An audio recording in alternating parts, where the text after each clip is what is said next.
Hello guys, welcome to our channel. आज हम बहुत ही इम्पोर्टेंट टॉपिक सीखने वाले हैं। XPath is a very important topic. XPath लिखने के बहुत अलग अलग तरीके हैं और एक्सपाथ बहुत इंपॉर्टेंट है टेस्टिंग के लिए। तो हम हमारे आने वाली हर ट्यूटोरियल में एक्सपाथ लिखने के अलग अलग तरीके सीखने वाले हैं।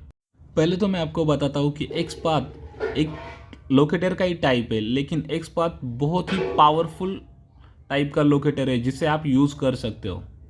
ठीक है, तो एक्सपाथ की डेफिनेशन देखते हैं। XPath is also known as XML path. It is use to navigate through the HTML structure of the page. It is very powerful locator to locate the web element. Okay, तो XPath के दो type है, उसमें से पहला type है absolute XPath. तो इसमें हम क्या करते हैं, जैसे आप स्क्रीन पे देख पा रहे हो, तो हम सिंगल स्लैश है वो शुरू में यूज़ करते हैं। ठीक है, ये पाथ रूट से शुरू होता है और जहाँ तक आपका वेब एलिमेंट है वहाँ तक वो हमें लिखना पड़ता है, बराबर। तो वो पाथ लेंथी होता है। डिसएडवांटेज क्या है इसका?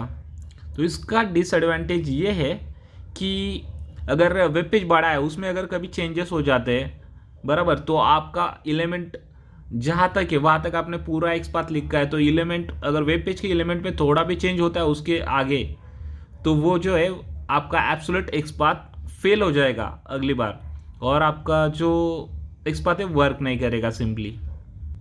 तो अगला है रिलेटिव एक्सपाथ। तो इसमें क्या है, जैसे हमने एब्सोल्यूट में सिंगल स्लैश यूज़ किया, तो इसमें हम डबल स्लैश से शुरुआत करते हैं, डबल स्लैश लिखते हैं हम। और ये इसका एक एडवांटेज है आपका कि अगर आप तो शुरुआत डबल स्लैश से करते हैं, और इसके अलावा आप जो HTML का जो भी अपना एलिमेंट रहता है वो आप मिडल से भी स्टार्ट कर सकते हो। जहाँ पे आपका एलिमेंट है वहाँ से आप लोकेट कर सकते हो डबल स्लैश की मदद से, उसके टैग नेम से, बराबर।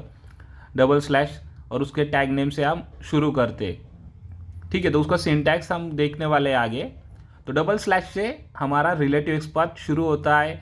ये लिखने में भी शॉर्ट ही रहता है, जैसे कि एब्सोल्यूट एक्सपाथ लेंथी भी होता है। और उसका डिसएडवांटेज ये है कि अगर फ्यूचर में अगर कुछ चेंज हो जाता है तो एक्सपाथ फेल हो जाएगा। और इसका एडवांटेज ये है कि ये शॉर्ट है, बराबर। शॉर्ट भी है लिखने में और आप डायरेक्टली लोकेट कर सकते हो।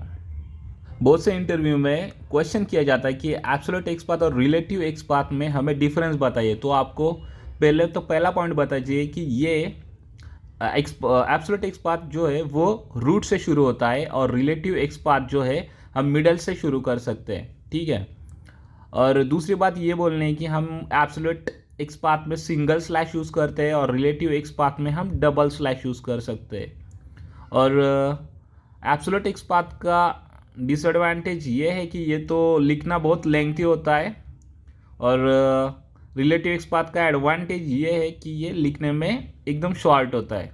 एब्सोल्यूट का और एक पॉइंट बताना है हमको कि अगर वेब पेज में कभी चेंजेस हो जाते हैं तो वेब एलिमेंट भी चेंज हो जाते हैं। हमारे वेब एलिमेंट चेंज हो जाने के बाद ज़्यादातर चांस होते हैं कि एब्सोल्यूट एक्सपाथ फेल हो जाता है।